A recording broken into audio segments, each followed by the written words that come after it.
이혼 소송 과정에서 정말 웃지 못할 참담한 일들이 많이 발생합니다. 자녀와 살고 있는 집에 들어가서 물리력을 행사해서 아이를 뺏어오는 경우도 종종 발생합니다. 조금 더 심하게는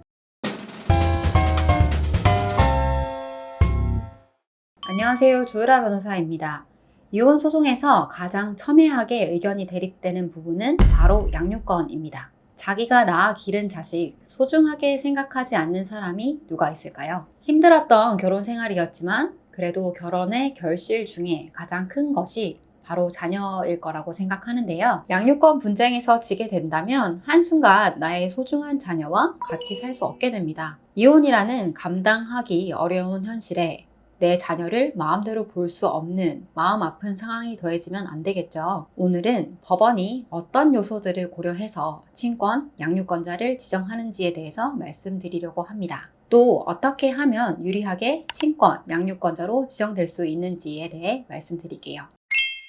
우선 많은 분들이 헷갈려 하고 계시는 친권자와 양육자에 대한 개념부터 설명해 드릴게요. 친권자는 법적인 권리와 책임을 가진 부모를 말해요. 미성년자가 여권을 발급받거나 전학을 가거나 유학을 가는 등 중요 결정을 할 때는 친권자의 동의가 필요하고요. 친권자로 지정된 부모는 이와 같은 사항을 결정할 권리가 있습니다. 여기서 많은 분들이 오해하시는 게 친권이 없다면 더 이상 법적으로 부모가 아니라고 생각하시는데요. 친권자는 미성년자인 자녀를 대신해서 법적인 부분을 결정할 수 있는 권리가 있다고 생각하시면 되고, 친권자가 아닌 부모라고 하더라도 미성년 자녀의 부모라는 사실에는 변함이 없습니다. 양육자는 다들 알고 계실 것 같아요. 미성년 자녀를 맡아 기르는 부모입니다. 양육권자가 아닌 비양육권자는 면접 교섭을 통해 자녀를 만날 수 있게 됩니다. 법원은 친권 양육권자를 정할 때 아이가 현재 누구와 지내고 있는지, 미성년 자녀의 성별, 연령, 양육에 필요한 경제적 능력, 생활 환경, 미성년 자녀의 친밀도, 부모의 양육 의사 등을 구체적으로 고려합니다.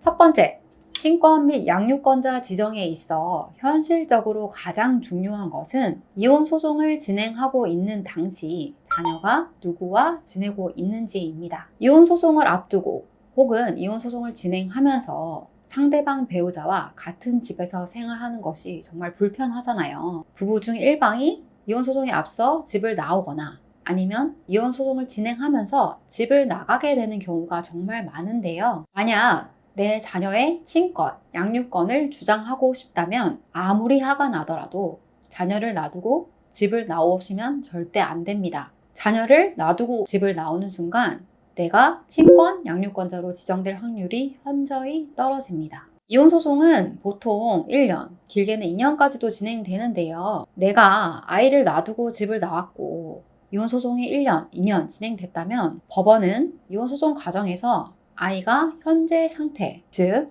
상대방과 지내고 있는 상황에 잘 적응하고 있다고 보고 상대방을 친권, 양육권자로 지정할 확률이 높습니다. 이처럼 친권 및 양육권자 지정에 있어서 현재 자녀를 누가 데리고 있는지가 중요하게 고려되다 보니 이혼 소송 과정에서 정말 웃지 못할 참담한 일들이 많이 발생합니다.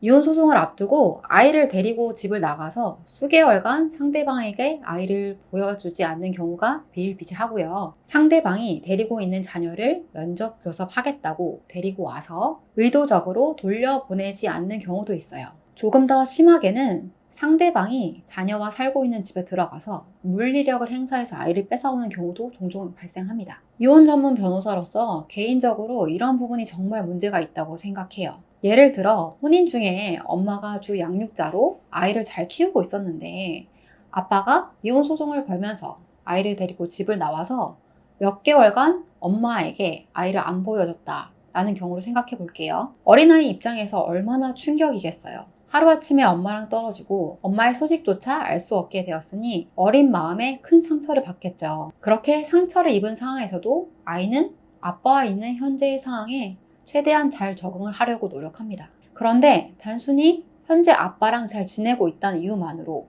현재 양육 상황에 적응했다는 이유만으로 아빠가 양육권자로 지정되는 것은 문제가 있지 않을까요? 따라서 제 개인적인 바람으로는 양육권자 판단에 있어서 법원이 자녀가 현재 누구랑 지내고 있는지라는 요소만을 중요하게 생각하지 말고 혼인 중 주 양육자가 누구였는지, 누구의 양육 의지가 더 확고한지 등 여러 가지 사항을 종합적으로 고려해 주면 좋겠다는 생각입니다.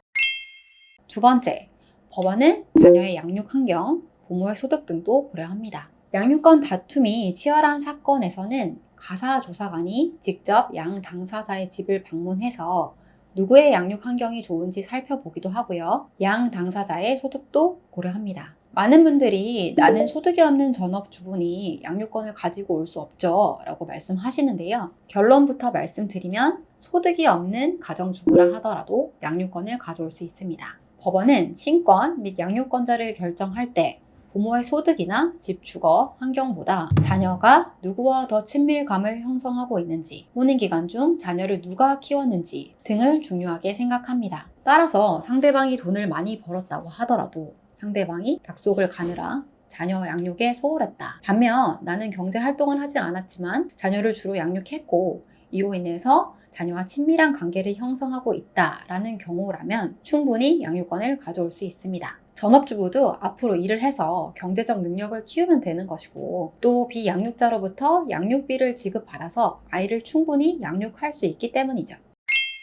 세 번째, 자녀가 13살 이상이라면 법원은 자녀의 의사를 그 무엇보다 중요하게 고려합니다. 보통 13세 정도, 그러니까 초등학교 고학년 정도의 아이들의 경우 아이들 스스로 엄마, 아빠 중 나를 잘 키워줄 사람을 충분히 판단할 수 있어요. 따라서 법원은 자녀가 13세 이상의 경우라면 친권 및 양육권자 지정에 있어서 아이의 의사를 많이 반영하고요. 이러한 판단이 잘 되지 않은 어린 아이들의 경우에는 앞서 말씀드린 양육 환경, 양육 의지, 혼인 생활 중 누가 주로 자녀를 양육했는지, 현재 자녀가 누구랑 생활하고 있는지 등을 고려해서 양육권자를 지정합니다.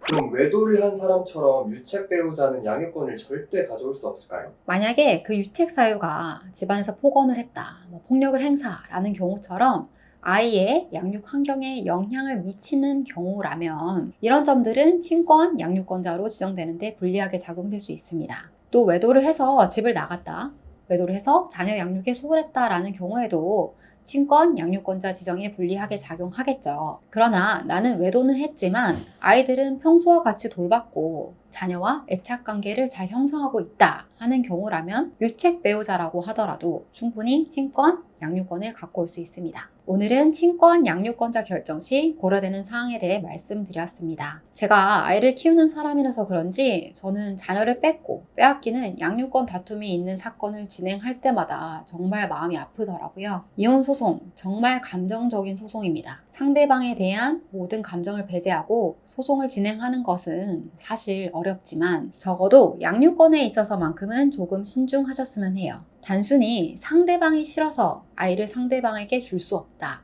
아이를 내가 무조건 키워야 한다 라고 생각하는 것은 옳지 않아요. 상대방은 나에게는 나쁜 사람이지만 자녀에게는 한없이 좋은 엄마, 아빠일 수 있기 때문에 양육권 문제만큼은 상대방에 대한 감정을 배제하고 자녀의 입장에서 숙고하여 결정하는 것이 바람직합니다. 지금까지 조유라 변호사였습니다. 감사합니다.